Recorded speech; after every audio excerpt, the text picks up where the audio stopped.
ചെങ്കൽ ഖനനം നടത്തിയ ഭൂമി പച്ചവിരിച്ച കൃഷിത്തോട്ടമാക്കി മാറ്റിയ ഒരു കർഷകനെ പരിചയപ്പെടാം. തളിപ്പറമ്പ് കുറുമാത്തൂരിലെ ചെമ്മഞ്ചേരി ജനാർദ്ദനനാണ് വ്യത്യസ്തമായ രീതിയിൽ കൃഷി ചെയ്യുന്നത്.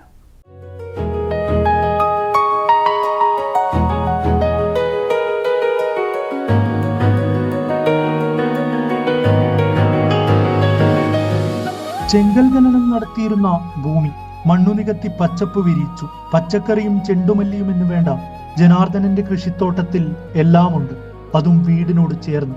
കാസർഗോഡ് ഗവൺമെന്റ് കോളേജിലെ ടൈപ്പിസ്റ്റ് ആയിരുന്നു. 2014 വിരമിച്ചു. പിന്നീട് കൃഷിയിലേക്ക്. വിശ്രമ ജീവിതം കൃഷി തന്നെ. കുരുമുളക് തോട്ടം ആക്കാൻ വേണ്ടി പൊങ്ങല്ലെന്ന് പറഞ്ഞ സാധനം നട്ടുപിടിപ്പിച്ചതാണ്. അതിൻ്റെ ഇടവളിയായിട്ടാണ് ചേന, ചേമ്പ്, ഇഞ്ചി, മഞ്ഞൾ, ചെണ്ടുമല്ലി. ഞാൻ അന്ന് റിട്ടയറായി വന്നതിന് ശേഷം ആണ് ഇവിടുത്തെ. ഇതെല്ലാം കപ്പണിയായിരുന്നു. മണ്ണിട്ട് നികത്തിയിട്ട് തുടങ്ങിയതാണ്. ആദ്യം ചെയ്തത് കുറേ ഫ്രൂട്ട് പ്ലാന്റും പിന്നെ തെങ്ങ്, കവുങ്ങ് അതൊക്കെ ആയിരുന്നു. ഇതിൽ ഈ വീട്ടുവളപ്പിലാണ് ചെയ്തത് 35 സെൻറ്റിൽ.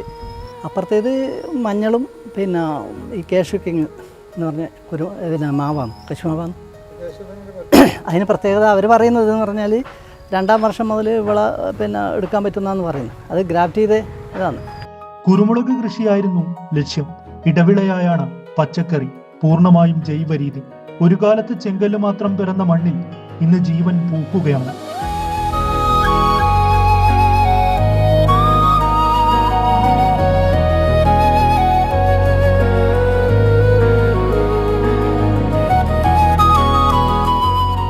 പ്രകൃതിയെ കൊള്ളയടിച്ച ഭൂമിക്ക് പച്ചപ്പിലൂടെ ഒരു 2ാം ജന്മം.